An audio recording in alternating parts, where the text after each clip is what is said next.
Assalamu alaikum wa rahmatullahi wa barakatuh. Doctora Haifaa, it's wonderful to have you with us. Alhamdulillah Rabbil Alameen. Alhamdulillah wa salama awalan. Allah Azza wa Jalla bless you and reward you for your time going to Gaza. How was your experience? Alaikum assalam wa rahmatullahi wa barakatuh. Jazakallah khair for having me. Alhamdulillah, Allah made it happen. How was my experience? There is no word. You know, al-kalam yaskut.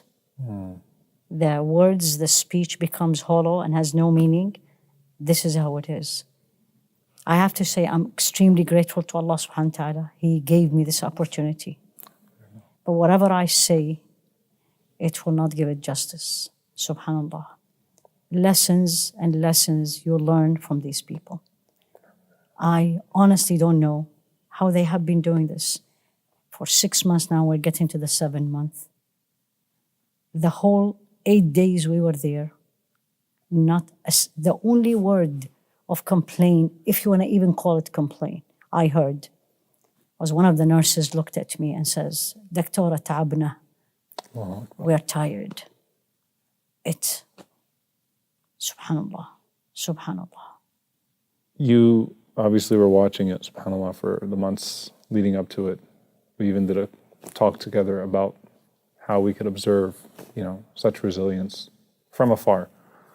Was there anything that was different about being there versus seeing it from afar? Was there anything that surprised you or anything that was re-emphasized to you when you were there?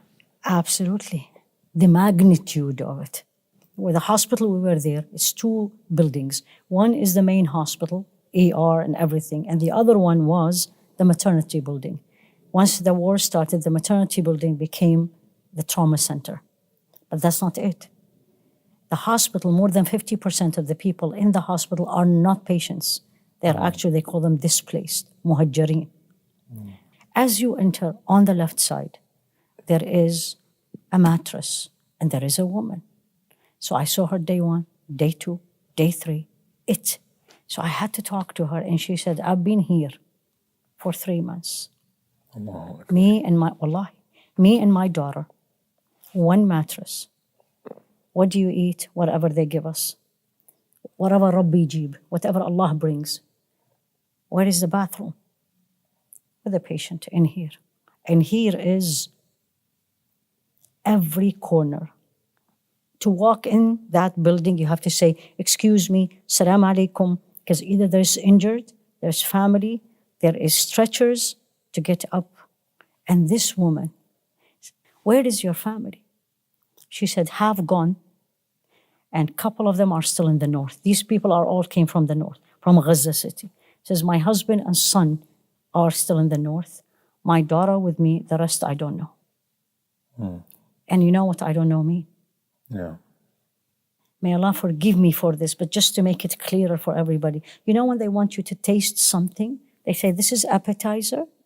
Everything we are seeing, including from the journalist inside, is 1, 2, 3% from what we saw. And when you are there and you see day in, day out, enough for 8 days, you live with this sound. Zzz. And I was like, what is this? Because my bed was exactly next to the window.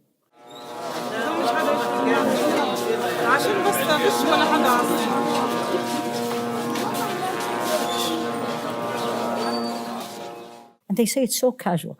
Oh, this is the drones. Doctora, don't be scared. I said, drones. They said, oh no, as long as you hear it, then you're safe.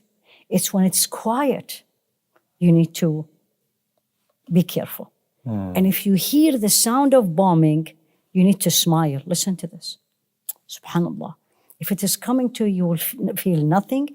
Either you will feel nothing because you're dead, or the next thing you'll see, everything is in your head. You will not hear the sound of the bombing. Almost everyone I spoke to, will this end? What will happen? Nobody can predict, but they have this faith that it will end. So subhanAllah, there's a culture that develops around being in a genocide. Tactics that people learn how to cope with and things that become street instincts for the kids, for the elders. when you were there and you were kind of living it and seeing the people running back and forth, did you feel like people had given up on Gaza as a whole? At all. SubhanAllah. Subhanallah. Two things you hear. Every age I talked with. It's our land, we're not leaving. Those who may be not as strong as this, they say, leave, go where? No one said, except if they have elderly, like parents, or people who are sick. For example, there was a girl, subhanallah, for 6 days, as we walk to go to our room, you pass, of course she's in the corridor, has leg injury. It is not amputated. Actually, one of the surgeons here saved it. And then she, we speak, and she's very bubbly, happy child, 11 years old. I don't know who's with her. And then she looked at me one day and says, guess where I'm going tomorrow? I said, where? And smiling. She says, I'm going to Egypt. And I said, why? She said, because they're going to take care of my leg. That's the only reason why she is happy. But the fact they want to leave, no. Everyone says when we go back, even when we are leaving, it was very emotional when we were leaving. It was like, next time, because we were in the middle, we're in Deir Balah, they said, next time you'll come and visit us in Gaza City in the north. Assalamu alaikum wa rahmatullah. I'm actually talking to you from the call room, Shuhada al-Aqsa Hospital, where I just came from the ER, and I saw a patient with vaginal bleeding. And you can just hear, that's an ambulance, because there was a bombing and shelling this morning. There is not a single place in this hospital, no waiting room, no corridor that is not filled with patients, either on stretchers or most of them are on the floors. This needs to stop. There is no reason on earth that this should continue, or there is no reason on earth that this should not stop. Civilians should not pay the price for this at all. So I want to kind of walk back to when you first got there, when you first got the call, when you knew that you were going. I know that you'd let me know, subhanAllah, and it was at that time only a few people that knew you were going to Gaza from Umrah. When you step into that world, what's the first thing that hits you as you step into that world? Let me take you back. Okay. I didn't get the call. Okay. I wanted to go. Since I learned that people are going, physicians are going, I start filling every application. Nothing, subhanallah. And then Ramadan start, day 4, a friend of mine said, fill this one probably they will. I filled it, nothing. And I really wanted to go because I felt the least I can do is what I'm doing right now, right? Even if I'm not going to do a lot of medical work, which I did, alhamdulillah, but somebody has to do something at least. So finally, we are on a group in Southern California, Muslim physicians. Before Ramadan, they put a picture of one of the female physicians out of the blue. I don't know the woman. I texted her. And I said, I want to go. And she said, Dr. Haifaa, you want to go? I said, I want to go. She said, I can't now. You have to be after Ramadan. I said, I can't after Ramadan.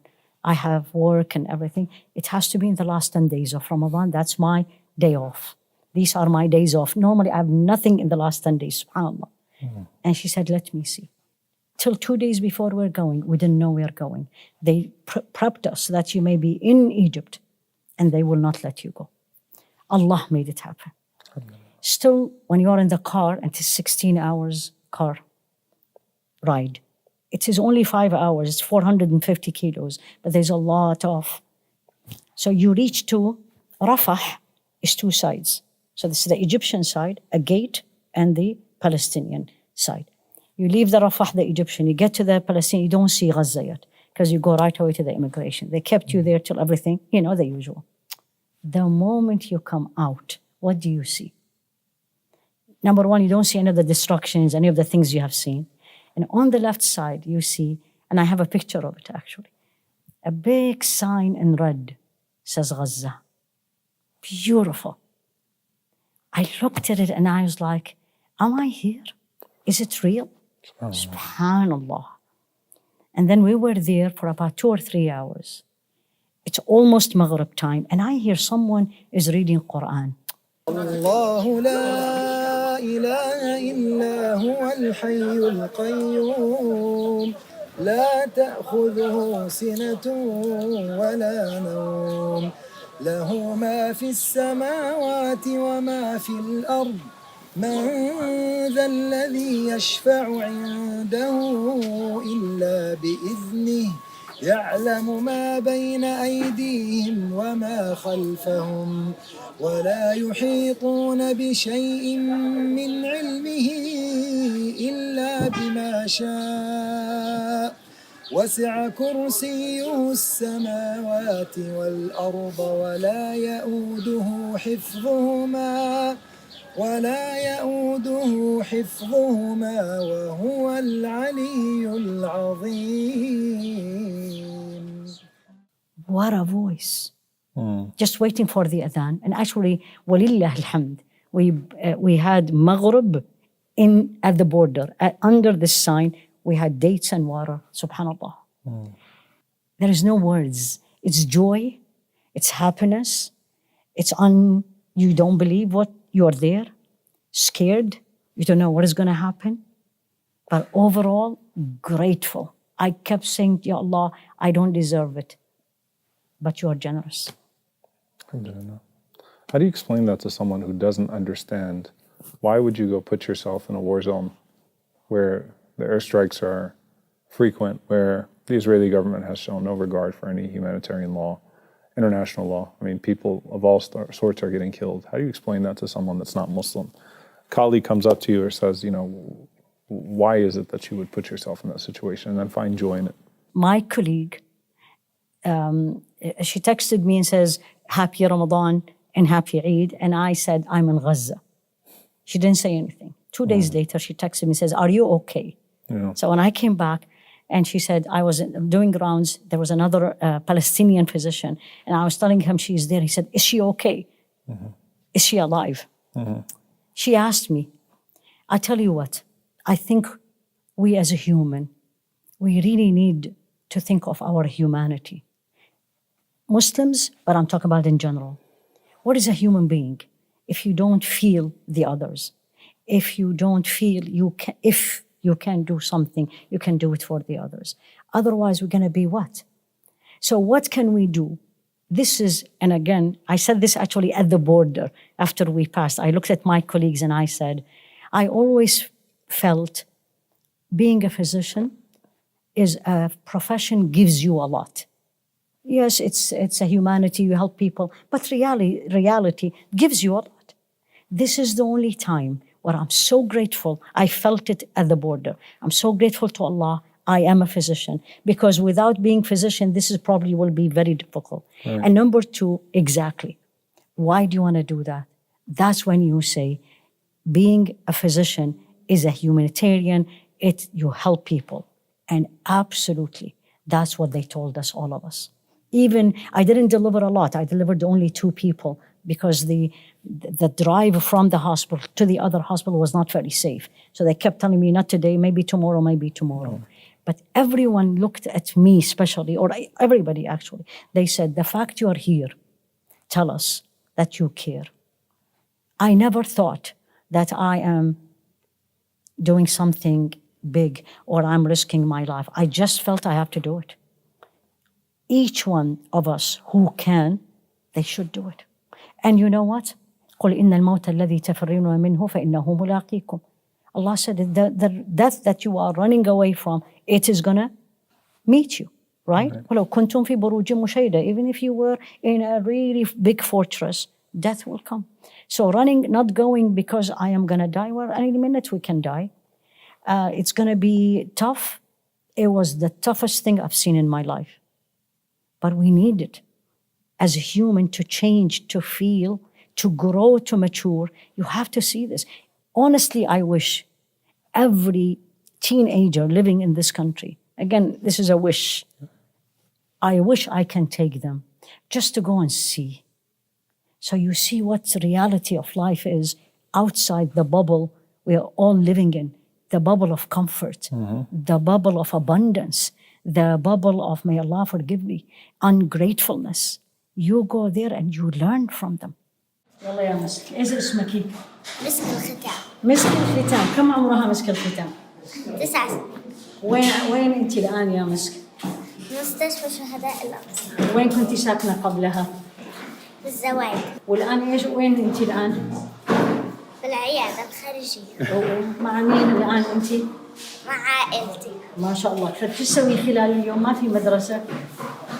بنلعب، نتسلم، نقرأ قرآن. صايمه انت؟ الحمد لله. تبارك الله. ايش راح تفطرين؟ أبش. ما نور. ايش رايك في الحرب؟ تخلص ان شاء الله؟ إن شاء الله. وترجعون فين؟ نرجع الدار. يا ربي امين. I think let's talk a little bit about that American Muslim bubble, because I think you're uniquely positioned to talk about it as a da'iyah and also as a doctor. How do you sort of convey to a young American Muslim that has such different concerns, whose priorities are so wildly different? How do you convey to them that what you're witnessing is a proof for you or against you in regards to your deen? Two things. When I spoke to them, a good number of them, and I spoke to almost every ages, some of them showed me picture of their life before October 7th. It is a big open prison, but they have adapted themselves to live. Some of them lived very comfortable in whatever is available. For example, they tell you on the weekend we go to the beach. It's a beautiful beach. And we have this, we have that. What I will tell to every American teenager or everyone who's living in this, things can change in a minute. Mm-hmm. Allah changed things. وَتِلْكَ الْأَيَّامُ نُدَاوِلُهَا بَيْنَ النَّاسِ. And I always looked around and I said, this could happen to me. Yes, I live in the States. Yes, alhamdulillah. But Allah is capable of doing anything. So the first thing I say, especially to the youth, don't think this is going to be always like this. Allah can change it. That's number one. Number two, are you ready? This is what struck me, Sheikh Omar. As if they were ready. As if they were ready. We were talking before we started. When you talk to the young people, you don't say, do you know Quran? You don't say, have you read Quran? Are you a hafiz? The norm. And then they put their head down like that and said, 10 أجزاء. 10 أجزاء? Yeah. الحمد لله رب العالمين الرحمن الرحيم مالك يوم الدين إياك نعبد وإياك نستعين اهدنا الصراط المستقيم صراط الذين أنعمت عليهم غير المغضوب عليهم ولا الضالين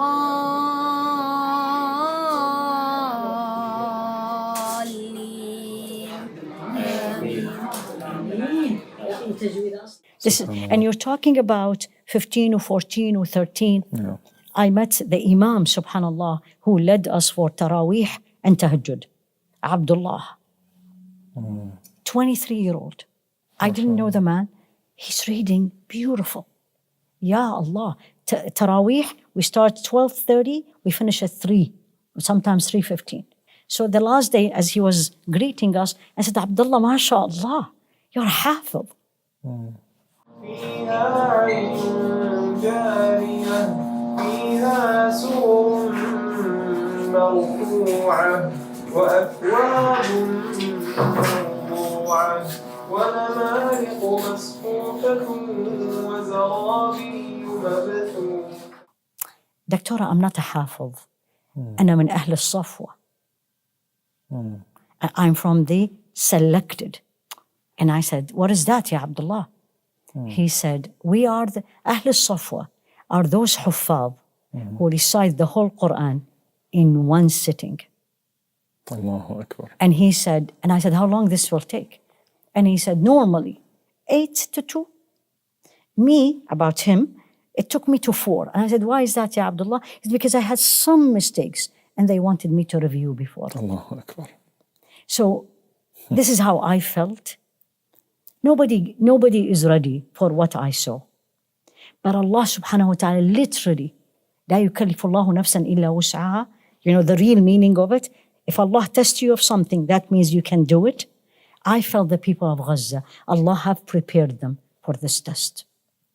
The 10 nights, when I opened the door of the room we were in, it's a courtyard, again, everybody was living there.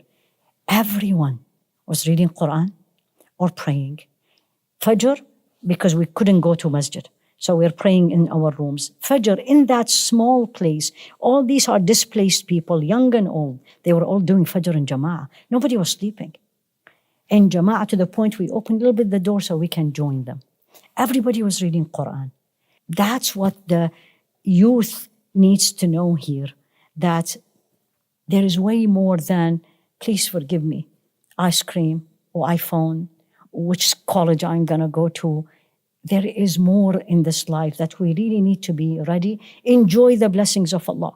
وَلَا تَنْسَ نَصِيبَكَ مِنَ الدُّنْيا. Yes, but also don't make it the focus. Right. The youth of Gaza will not have anxiety because they are applying for college. Right. The youth of Gaza, their anxiety, and I honestly didn't see the anxiety we all talk about here. I met 4 girls, 18, 16, 14, and 10. And these all 6 months are sitting home. There's no schools. And the 17-year-old was applying to college, to Jamia al-Islamiyya, which was completely ruined. And nobody worried. Their mother was a little bit worried about the older one. Where is she going to go for college? But there was no anxiety. It's something, that's why I told you beyond. They said, we have to give you a gift. I said, no, thank you. What gift you will give me? Literally, these 4 girls, they went, their father is a physician. They lived very good life before. Now they are living only one room. They went and brought a chocolate box. Oh, subhanAllah. They opened, there's no chocolate. There were all these small beads, different color. And they said, we're going to make a bracelet for you. And how are you going to make it? You know what? It's also creativity. Right. They had a rubber band. They chose it. And they make it. Their brother, Muhammad, is 11-year-old. So I was teasing him. I said, Ya Muhammad, come and help them. That's girls' job. Muhammad, just come and help. Yeah. But you see, they are making their life as normal as possible. They are not, I think the way they were raised before is on this. This is what I was telling you. They were not prepared for this, but the way they were raised up, that they have a bigger mission. I interviewed, I put it on social media, a woman was displaced from the north, separated from her husband and son, older son, and the younger son was with her. And I said, how did you do it? Walked 10 kilometers, she and her son, in the night, in the cold, with all the soldiers on the top. She said, I always grew up and I taught my children that this life is temporary. I'm living for the akhirah. Wallahi, this is the word. If there is a lesson that all of us have to learn from Gaza, add to it all what we have been talking to, is this dunya will change, tataqallab, nothing will stay. Get ready and be grateful. Be grateful to everything we have. Alhamdulillah. احنا نحتسب عند الله عشان نؤجر. نحن في أرض الرباط. كل أجر عند الله. أنا واحدة من الله، أعوذ بالله من كلمة أنا، أسعى لأجر الآخرة ما هو للدنيا. ما علي غير أشبع أولادي لقمة حلال وأجر الآخرة بس. يعني أنا أقول له يا رب اللهم اجعلني من أهل الجنة، اللهم فوزني بالجنة، اللهم اجعلني عبدا صالحا، اللهم ارزقني الهداية. دائما أدعي لنفسي في هذا الشيء. يعني الحمد لله رب العالمين، الحمد لله رب العالمين، الحمد لله الحمد لله. I want to ask you, last year, or rather the year prior, the earthquake happened, Turkey, Syria, you went to the earthquake site. I guess walk me through what's the difference between being in a place where an earthquake has just struck and a place where there's an active genocide. What are some experiences, similarities, differences that you found between the two? Subhanallah, you read my mind, Sheikh. Because that question came as I was walking. The earthquake, the destruction was phenomenal. And when I, again, talked to people there, the common word. I said, what happened at 4:23? They said, we heard, ooh, and we thought it's the day of judgment. Almost everybody. And then the shook, walls fell, and we ran. The difference is the following. This is qadarullah. There's no injustice in here that you see it. 2, the whole world stood with them, right? You turn on the TV, people are talking about it. Every person that can help, helped. There was no discrimination.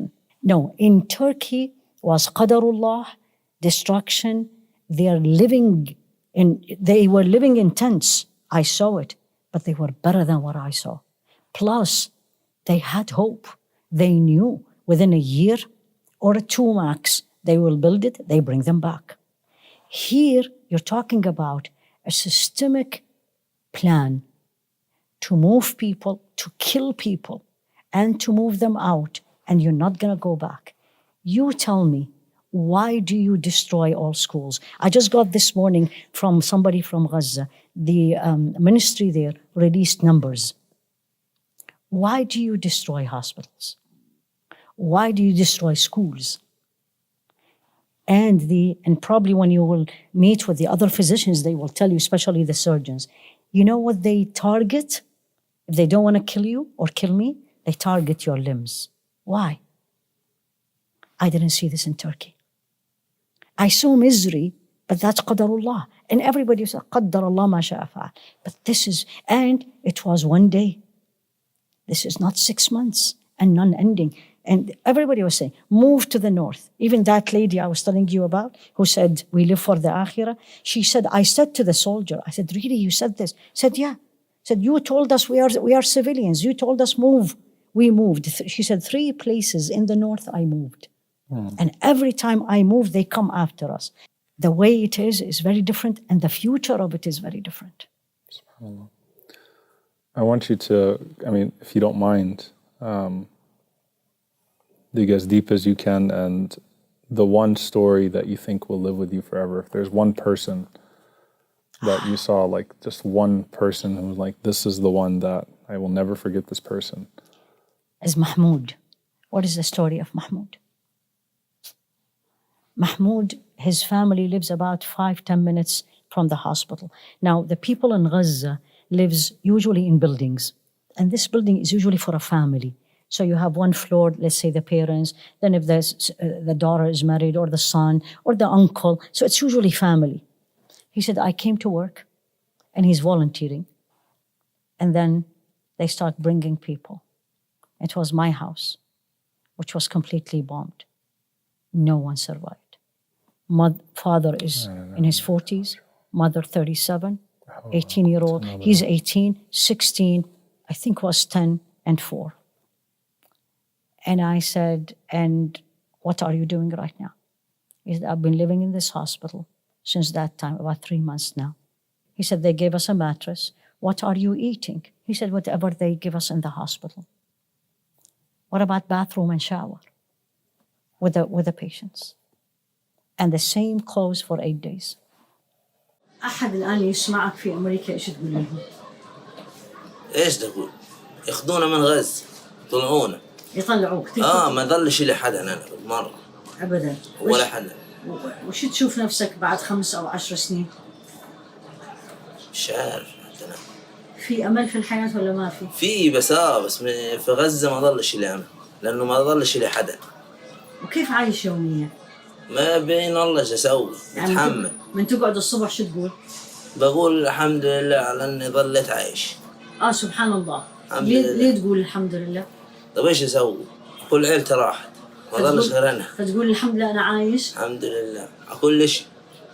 الحمد لله على كل شيء. الحمد لله على كل شيء. انه بجيب اواع وباكل وبشرب. الحمد لله. وتساعد الناس؟ الحمد لله. محمود يساعدنا دائما ما شاء الله، اي شيء نحتاج محمود يجيب لنا. الله يبارك فيك يا محمود، جزاك الله خير. That's an 18-year-old full of life. That could be any 18-year-old here. I understand. And one young man, Allah, 23-year-old, They said, come and greet him because you are the only physician who speaks Arabic in that group. I said, okay. What do I see, Ya Sheikh Omar? La ilaha illallah. Completely cut. No legs up to the thigh, nothing. And this is gone. So basically just this part. Of course, clearly emaciated. This is working and all the fluids and everything. I can't remember his name. And Ya Allah, the smile on the face of this young man. Alhamdulillah, alhamdulillah. Honestly, I did not hear. I couldn't sit for more than 5 minutes because I was like, Ya Allah, Ya Allah. You know the Sahaba story we hear about? And we say, you know, Abdullah ibn Rawaha. And you say, really?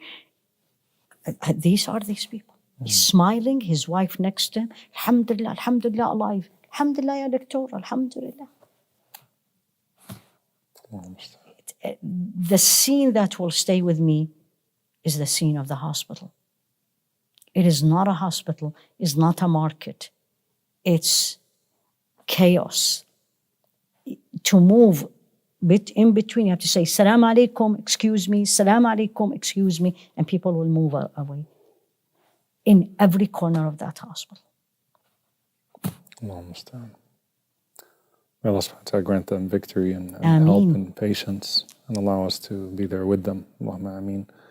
Any take-home message or last thing that you want to share with the people? What they told me.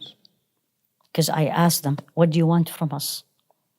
And more than one person said, we don't need anything. They need a lot. But the izzah. And they said, just go back. Tell people about us. Don't forget us. We are here. We are living.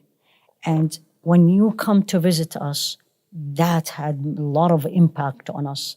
Because I kept saying, I didn't do much. He said, you, not to me, us. You all did a lot. Go back and speak about us and remind people about a place called Gaza. Allah. Allah subhanahu wa ta'ala give them victory. Allah allow us to be joined with them. And inshallah ta'ala, Gaza will be free and Palestine as a whole will be free, bi'idhnillah. And we want to thank you once again for going there on our behalf. And inshallah ta'ala, next time we'll get to be with you, bi'idhnillah ta'ala. Bi'idhnillah, inshallah. One day. ما ذلك على الله بعزيز. Nothing is impossible for Allah. Subhanallah.